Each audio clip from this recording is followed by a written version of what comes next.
Good morning. You listen to FloorDaily.net, and I'm Kemp Harr. This morning, my guest is Dr. Bob Peoples, the Executive Director for CARE, Corporate America Recovery Effort. Bob, how you doing? I'm doing great. How are you today? I'm good. It's good to catch up with you. It's been a little while since we've talked. I think most everybody knows what CARE is. It's the nonprofit organization. Your primary objective is to try to reduce the amount of used carpet that ends up in the landfill. And when you look at the total U.S. recycling project, there's kind of really two buckets. There's California and then the rest of the United States. But I want an update on both. Why don't we just start with that? Okay.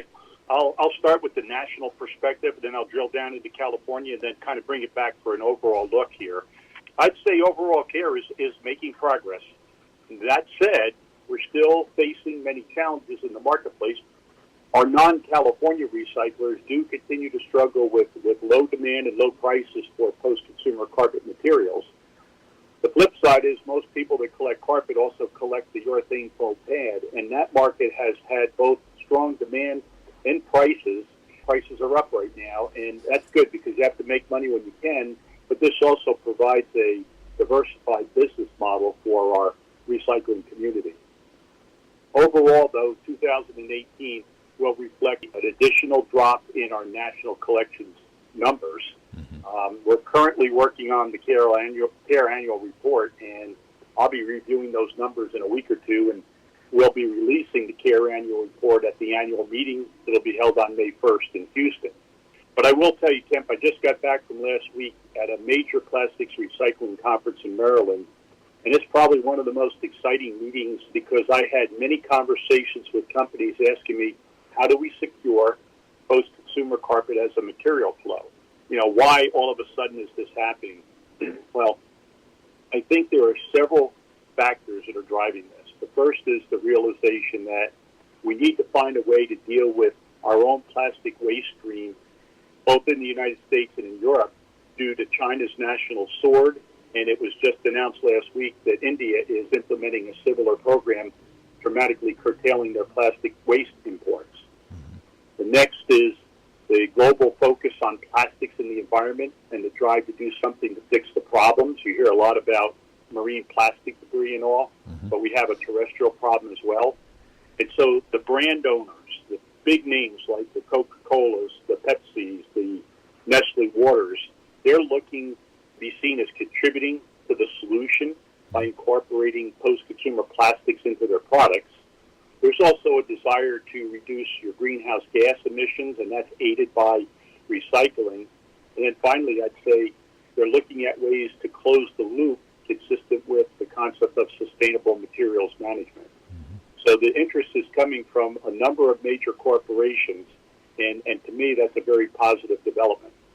That means our recyclers should be well positioned when the demand actually starts to kick in. And for the first time, I'm actually optimistic that we're going to see the investments made by both the carpet industry and the recyclers over the last 15, 16, 17 years begin to gain some traction. Well, you know, they talk about that bird in the hand and the bird in the bush, and I'm not sure if this new interest is in your hand yet. Anyway, it's encouraging. I like what you're saying. You know, I know you've had I don't even know what color your hair is now. I know you've had a rough go because we're talking about a 4 billion pound per year waste stream, okay? And then you've got Cal Recycle that's trying to hold your feet to the fire to say, hey, Bob, these numbers are moving in the wrong direction. But you've come back with some plans, and they've actually agreed to your plan moving forward, right? Well, that's right, Kemp. It took us about over 2 years and 6 rewrites to get a plan finally approved by Cal Recycle in February of this year. So we're very excited about that. I think the folks out in California and in other places around the U.S. are excited to know that we have an approved plan. We had a number of people over the last 2 years that were reluctant to either get into agreements with us, work on projects with us, or invest capital because of all the uncertainty, not knowing whether there was going to be an approved plan or not and what the subsidy is going to look like. And now we can put that behind us and start making some real progress. You know, I think your listeners are probably aware that we have a statutory requirement to hit a 24% recycling rate by the 1st of January of next year. And we've got some massive efforts underway to try to meet that objective. One one of the things that CARE does is that stimulates the development of technology or innovation that, will take post-consumer polymer and find an end-use application for it. And I guess one of the big headline items is what's been going on with this polyol development that Ralph Bowe's been working on. Tell us about that.